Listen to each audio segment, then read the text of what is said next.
In this video, I'm going to be talking about Instagram's new updates to protecting your kids online. And stick around to the end because I always leave a goodie there.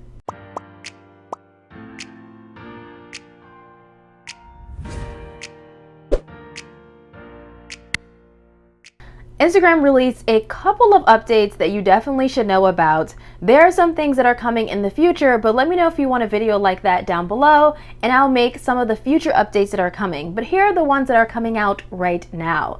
The first update is prevention of older adults, of course, adults are older, so prevention of adults contacting kids under the age of 18 who don't follow them. So if a predator or a hacker or some adult tries to contact your kid and your kid does not follow them and they try to message them, they will be blocked. Another thing that they're putting in place is that if an adult has like suspicious behavior on the platform, however they're measuring suspicious behavior, and that adult tries to contact your kids, what they will do is they will give your kids a message saying, hey, this person is a little bit suspicious.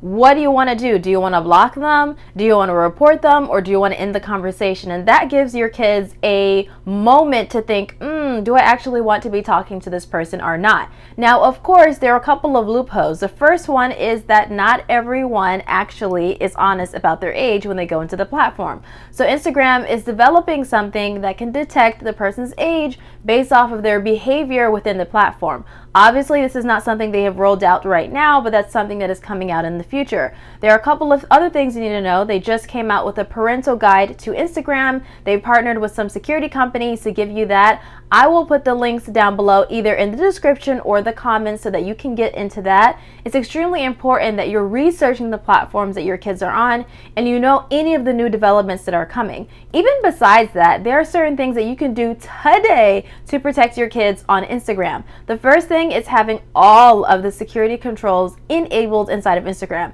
This means the two-factor authentication and a really, really good password. These are the biggest ones you want to have.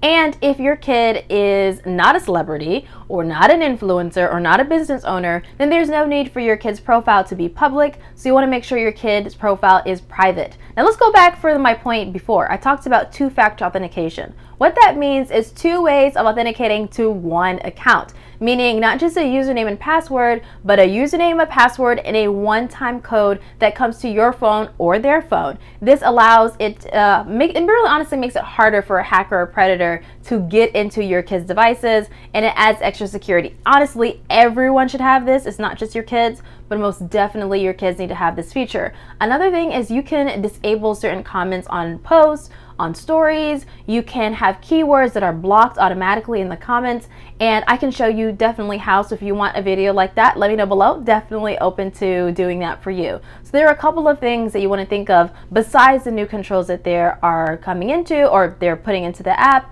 but you also want to look at what are the privacy controls they have, what are the security controls, and overall, is this a healthy app for my kid? Instagram, the minimum age to get on Instagram is 13, like almost all social media platforms, but every kid is different. Some kids are, they would do really good on Instagram, but other kids, they wouldn't. Instagram really is a visual platform, so before your kid gets on the platform, you want to have some really open and honest conversations about body positivity or comparing yourself to someone else's life. You want to give them the emotional intelligence and the confidence tools to navigate this world, because it is really, really visual, and it is designed for your kid to be addicted and to scroll endlessly for half a day, 15, 16, whatever or so hours. So you want to be really mindful of that when it comes to the platform. Although the platform says the minimum age is 13, that's not always the case for all kids. So that wraps up all of the new updates. I will be putting the parental guide from Instagram down in the comments below. If you have any questions or you want a video request, let me know below and I will get to that. And as always, the goodie that I have for you today is that if you're a parent or caretaker and you're looking for resources or guides or step-by-step help in protecting your kids in this crazy internet world, then you can go to safekidsmovement.com. That is safekidsmovement.com, and the link is in the description below and in the comments. And you can check out the community-based membership that I've created just for parents so that you can understand how to give your kids the freedom that you know they want, but also give them the security and privacy that they so need. Until next time.